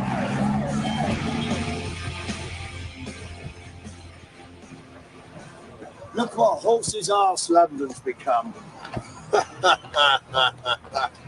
Get off the road, you crazy fool! Officer, do you have a licence for that horse? See his muggy little face? Those London bobbies, they're tough. Fighting terrorism. All in the name of the empire. Follow me? Yeah. Proper gooner then. From the seditionaries and sex and all that. You're joking. And look where you end up. Fucking go to Louise's. Oh, then you're well into prostitutes and lesbians. Good on you. Yeah, good laugh them days. Still is. But London's become muggy. I don't know what's happened to it. Fucking champagne socialism, right? I see Malky bottled out of the jungle. Oh, of course he did. When's that bloke ever committed to anything? Yeah, I remember him well. Yeah, fake. See you Peace later. enough, sir. Cheers. See, regular people. I like that about London. You can just talk to blokes working on sites, and that's how it should be all over the place. No class distinctions. Look at that. That is a coffee percolator. What is that building supposed to serve at? And look at the narrow road it's down. What? Look at Lloyd's. Lloyd! Bloody hell, all your piping's on the outside. That's awfully obese. I mean, that's unfinished, isn't it? It's like a gasworks. That's another carbuncle on the horizon. Bloody hell. Have you ever taken an amplifier apart, and you look at the inside? Well, there you go. There's a concept. I say, does anyone know who that gentleman is? Hello? Can you help me out? Who is that gentleman there? Does he represent anyone traditional? No, don't speak to me. Sorry. Officer. Even the police don't pay attention. What a mellowed out town. Fucking hell. He looks like George Bernard Shaw, and he was Irish. It's the Duke of Wellington, and he's not wearing a pair. Look, he's got no wellies on. See, there's British history. Lord Sandwich, he invented the sandwich. Wellington, the Wellington. Well, it's interesting, isn't it, the statues, given what's happened this year? Again, I think it's just like outward symbols of our history and tradition. And they are, again, I think it's those antibodies that you talked about, those last little bits of resistance from the truly international city. Look at the way the system attacks them, though, isn't it? Yeah, it's interesting. I mean, we're a pretty industrious lot, aren't we? Rotten. What did I come up with? That belongs in Japan, not here. It's in the wrong fucking place, you idiots. It looks like the side of one of them dreadful cruise liners that does them Caribbean specials. Blow it up. Blow it all up. Boom. It's so ugly. It's so antisocial that it just makes me really bloody angry. Guy Fawkes, oh my God, we've learned from you. Oh, mate, you are not missed. You are celebrated. I still like that idea with the flats. I've travelled the world so many times, and I'm seeing all identity being crushed in every single country. It is interesting that he was having these thoughts 10 years ago. Really is. Yeah, because I guess you'd have to be an international music star to you've really travelled the world to all the major city centres. But I think that's it, where that there is an amalgamation or the creation of a new international culture in these large international cities, which is by its nature international and not national. So like you said, if, say for example, if New York exploded tomorrow, all the people from New York could just come to London and live the same lives that they were having there. Yeah, it's interesting that he has a visceral distrust of this. He wants to blow it up. He feels it's an invasion on his identity. But is that the intention, though? Is it intentionally trying to strip the identity, as he's suggesting? Because it's not of London, is it? It's of. I mean, he said it belongs in Japan. He said so.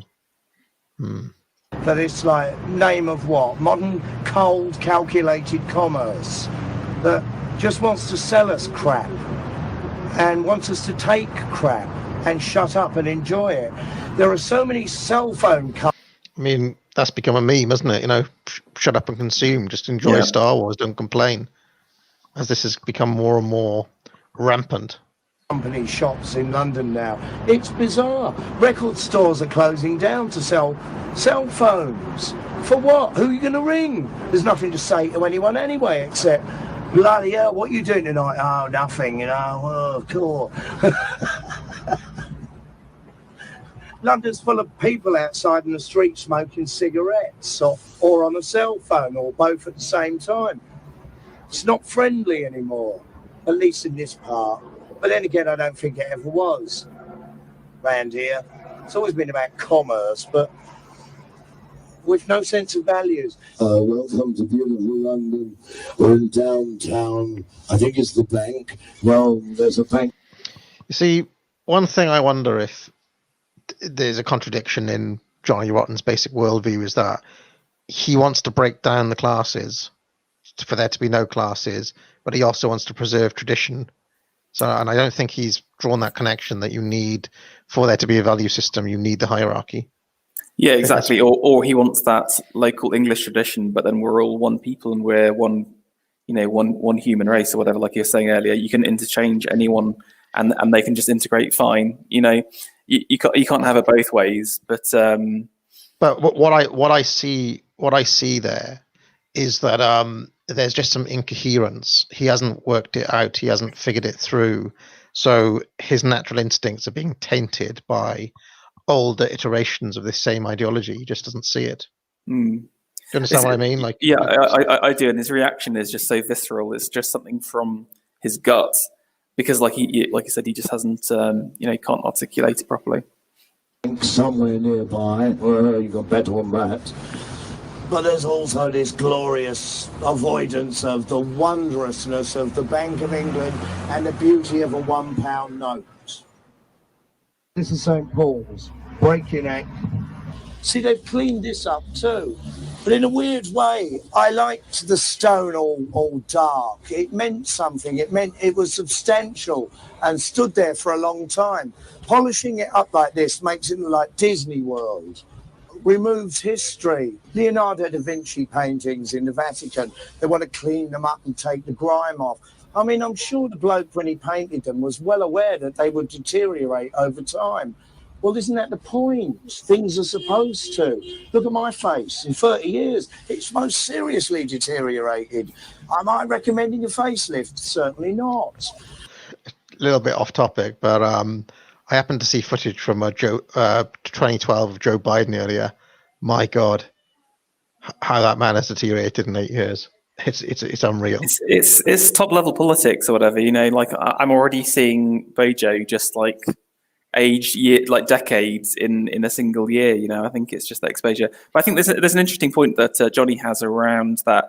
Should you keep things as they were, and should you show history? And I think as part of this international modernism, there's something about the always polished, shiny glass that never ages, that never fades, that is in itself anti-historic. Yeah. Take the soot off St. Paul so we forget where we've come from, essentially. Yeah. So I never even thought about that. So again, that's something interesting. And I don't like to see it happening to old buildings. The point is that they're absorbing life. Things are supposed to shrivel and die eventually, but with grace and dignity. Look at the structures. Look back, please, right? It's a carbuncle of ideas, isn't it? Ode to a Grecian urn, really. Keats reference. God, I'm too good. You got domes, spires, pillars, cornices, and none of it matches. What a shame that it doesn't have matching clocks. Now, if that was an American designer, there'd be a clock on each pillar. I like them old statues. Statues do mean something. They are focal points, and they do get you talking. It's always nice when there's a good statue at the end of the road. Fantastic that the Nazis never managed to blow this building up. My wife's German. I love her very much. She doesn't want me to be German. I don't want her to be English. We're supposed to be different. It's what makes us count in the world, that we are different. Now this is somewhat in contradiction to his earlier melting pot idea, isn't it? Exactly. Kind of interesting. Within the same documentary, he's got the two different ways of looking at this. But I feel like this is the more authentic sentiment from him. Yeah, I think that's true. Also, he sort of lets slip that he is more well read than he's making this character out to be. The idea of the oik, because he mentioned the cornice, which is a very specific architectural feature that you probably would only know about if you'd read about it. And he's right. St. Paul's is a mishmash of like classical Baroque and English style. So again, he knows more than he's letting on to, I think. Those differences matter. It makes life enjoyable when you travel the world to see different approaches to life, different structures, different meanings and attitudes. Do we want the whole universe to become one big shopping mall? And you see, this is a sentiment that I share, that the true diversity of life. I've been watching old James Bond films, right? Recently, like going back to Dr. No and working forwards. And one of the joys of them is just the different locations, and when they're in the Middle East, it's really Middle Eastern. And when they go to Africa, it's really African. And when you're in Jamaica, it's like Jamaica. You know what I mean? Mm. And the people are different and the customs are different. And it's clearly Bond is an Englishman abroad. And it's that whole way of seeing the world, which was very prevalent when I was, when we were kids. I don't know if you remember any of the kids books of that time, but they were obsessed with the idea of like going around the world. This is a Mexican guy. He's wearing a Mexican hat. He's doing Mexican things. Now, all of those things today, for some reason, are seen with a little bit of queasiness, but I don't know why, because these are the markers of those. These are the cultural and ethnic markers of each of those countries and their traditions and their histories. So why should anybody be, ashamed of a Mexican hat or anything like that? It's their history. Yeah, I think it's interesting. I feel like it's almost the idea of like making people feel wrong for talking about the Mexican hat or whatever is part of like kind of psychological game of eroding those barriers. The fact that these places are different and you can't, like, again, if you think about 100 years ago, if you wanted to go to like the Middle East, you'd have to literally rock up there yourself, learn the local language, and you'd be lucky if you didn't get killed. While now, there's the full kind of tour packages, and you get the kind of guides and the Airbnb. It's made so easy that you can travel anywhere and be anyone, and almost sample it as opposed to authentically travel. So. I watched From Russia with Love the other day. Most of it takes place in Istanbul, and it's very obvious. They're just the little touches, they bring out the Turkish tea, and they visit the bazaars, and it's just noticeably a different culture. There's nothing wrong with that. This is what makes diversity exciting, right? Oh well, let's carry on. A Britney Spears universe. And we know how mediocre that is. If I was a true anarchist, I would recommend Britney Spears to everyone, but I'm not. So carry on buying your Clash albums. Hello, poor people. Hello, poor people. Hello, poor people.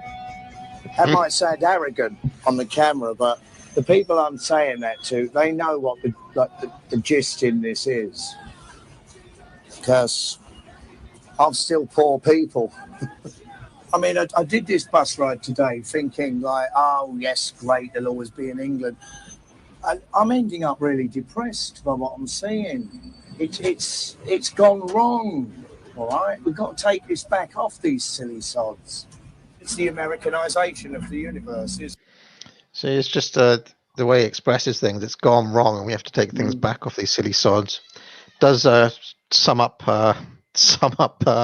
things quite well, doesn't it? Yeah. Sooner or later, Britain will become a shopping mall for American tourists. And look at this, look, more glass structures, bloody ugliness. How long's that thing gonna last before the rust sets in? These are saucy, corporations. They're building these things as a statement, almost oppressive, domineeringly. It's like, bugger you, we don't give a fuck about you anymore. We'll do what we like. Hello, sir. Are you building something ugly? Yeah, destroy the city, yeah? Fucking joke, innit? There'll always be an England. No, more Poles on the outside. There's more Poles in London than in Poland. And that's just on the buildings. Hello, disassociated peoples of the world. Isn't London a lovely town? Hello, indifferent yuppies. Everybody bored? Well, you made it this way, not me. I'm now a tourist. And I'm now a tourist. Yeah. Hello, indifferent yuppies. It's kind of interesting. Unamused, you fucking wankers. What have you done to London, cunts? Has anybody seen a cockney lately? I've heard they're an endangered species. They're going the way of the white baboon. Look at you cunts. You're all like clipped budgies, stuck in your fucking cages. What's happened to London? Hello, London. Do you still exist? Is there a London anymore? Is there a London anymore? It's bollocks, isn't it? Bollocks. Cunts. Where's my England? I want it fucking back. Cunts. So you get Johnny Rotten get my channel shut down. Yeah, exactly. Yeah, demonetized. Oh dear. I won't try to monetize this one. Cunts! Yuppie bastards! Hello, workers! Building a new carbuncle. Thank you for destroying my country, blokes in suits. Anybody got a life in this town? Does anybody care anymore? Does anybody give a fuck? Is it worth it? At the Arsenal, you are my London. Get back to work. Come on, you've got some more cell phones to flog. Spot a real estate? Got a yuppie apartment in Westminster for me? Super. Fuck off, everyone, for no reason at all. Fuck off. Fuck off. Fuck off. I mean, he's trying to draw attention to the atomized individualism, isn't he? The atomization of the modern city. I think is what he's trying to get at. Again, I think he's identifying the yuppie, the managerial elite who doesn't care about anything apart from his own apartment, his own Westminster apartment, and who is willing to sell out the Londoner, the working class Londoner for just to sell a few more phones. It's a pretty profound commentary wrapped up in quite a violent performance art, a punk performance, we could say. Yeah, indeed. Is swearing antisocial? Words like fuck, cunt and bollocks, right? These are regular words to us. We grew up with them. It's the way you use them. It's the way now modern yuppie spoiled fucking bastards come down and try to reuse them. It is offensive when I hear a middle-class wanker go, oh, fuck off, right? It's wrong. Got a life? Have you got a life? Have any of you got a life? Have you got a life, sir? Have you got a life? I bet you got a wife. That means you got no life. That looked like a policeman. I should be careful. I quite like the swagger of the yuppie. just as an aside. Who built that? Who built that? I want my money back. Who built that? Blow it up. You want a bus ride? Hello? Hello, poor people. Well, we're still... All right, have we seen enough of this? What's going to happen in the next 3 minutes? No, I think that's it. All right. You can watch the last 3 minutes in your own time. I think you get the idea at this point. Let's see if any last-minute super chats have come in. Oh yes, Nathan Hood has come in, saying Rotten's musics and lyrics perpetuated the destruction and detachment from tradition. He facilitated the world which produces this architecture. Well, he did kind of joke about that at the start, but there could be a truth to it, right? There could be a truth to that. Yeah, well, I wonder whether the destruction's already happened in the 60s. He's just gone Joker mode on the full world, if that makes sense. He's identified that the 60s has fundamentally changed and broken tradition, so you might as well just burn it all down. You might as well explode everything, like he was saying to all those buildings. So I think he's almost like just doesn't care anymore. He's just this nihilist, depressed state of destruction. I should probably put a link to this in the show notes. I forgot to do that. I'll do that now. But there is. Hold on. Doc. I put it in the show notes. Okay, it's just called Doc. There you go. So there is something though that there is something of a kind of anarchic or there's an anarchic energy in what I describe as indigenous folk culture to the British working class in a way. And what I would refer people to is, for example, Bowden's lecture on Punch and Judy. There's an anarchy in it. There is something of the energy in Johnny Rotten is in that Punch and Judy as well, or is in the is in these little vestiges of kind of working class culture as opposed to the folk culture itself, the true folk culture. If you listen to something of that in it, if you listen to kind of like folk songs and sea shanties in the Georgian period, they're just taking down everything, saying like how the institutions are rubbish and how the king's a joke and stuff like that. So I think there is definite truth in that as well. Whether he is but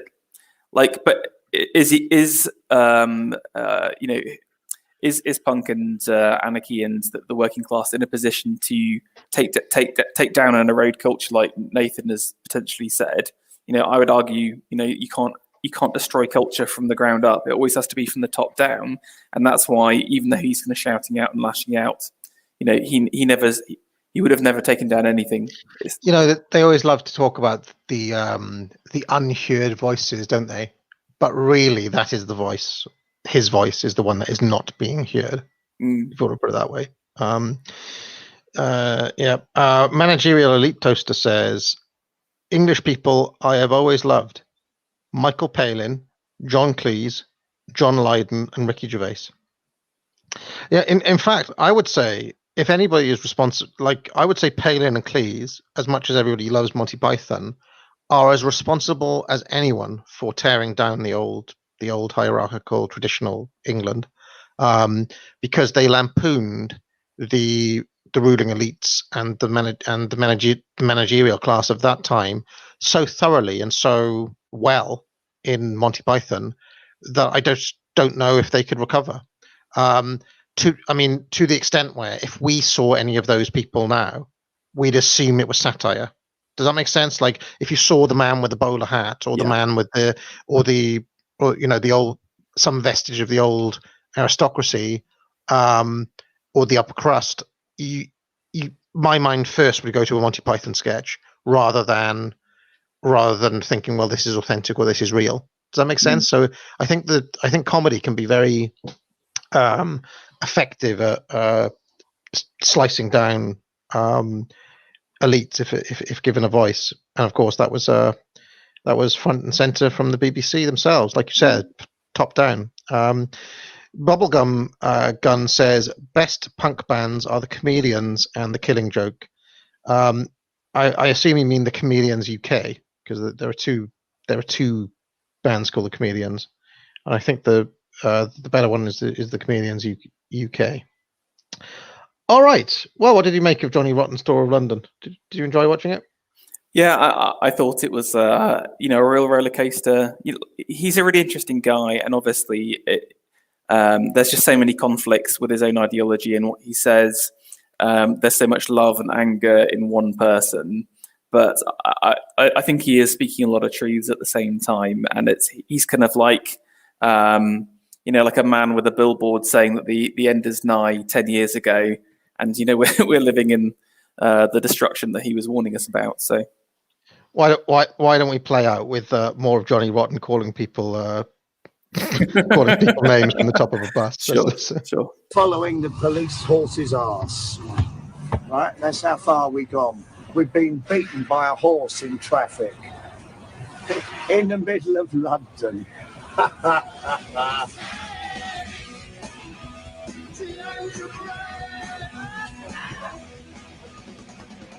It's all right, London, though, really, isn't it? Where else can you moan like this?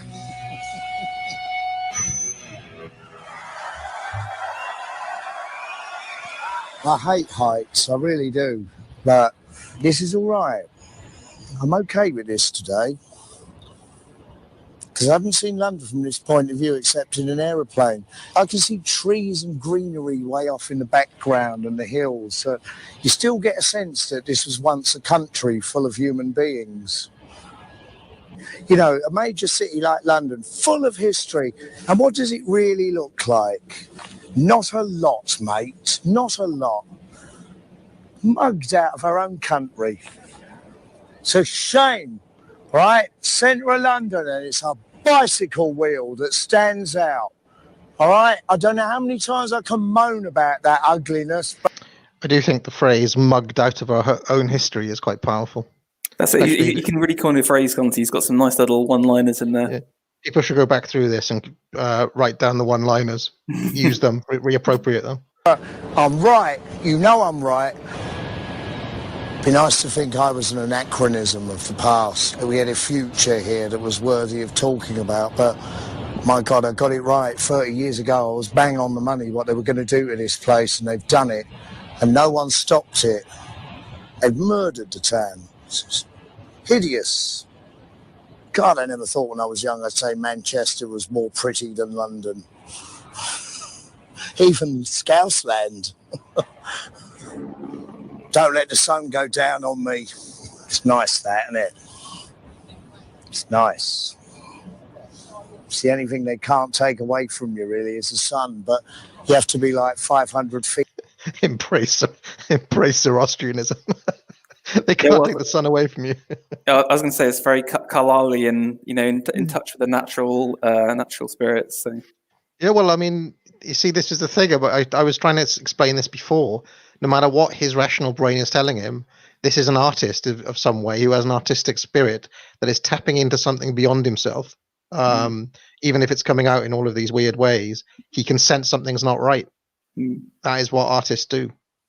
He's tapping into the eternal truth of things, just as Carlyle was. Feet in the air to see it, because London's now so overbuilt. We're really lucky that we can see a sunset, because no one else in this town can. The sun is setting, and so am I. Peace. Well, it's better to burn out than to fade away. All right, so thank you very much, everyone, for watching this. I probably won't be talking to Reza, mostly dead, anytime soon. Although I am aware of his, I'm aware of him. And JS has just come in with a last-minute super chat saying, "Fun fact: Johnny Rotten had a seat on the Lockerbie flight, but missed it. His wealthy German heiress wife had too many clothes to pack. So, well, he basically would have died if he'd been on that flight. So there we go."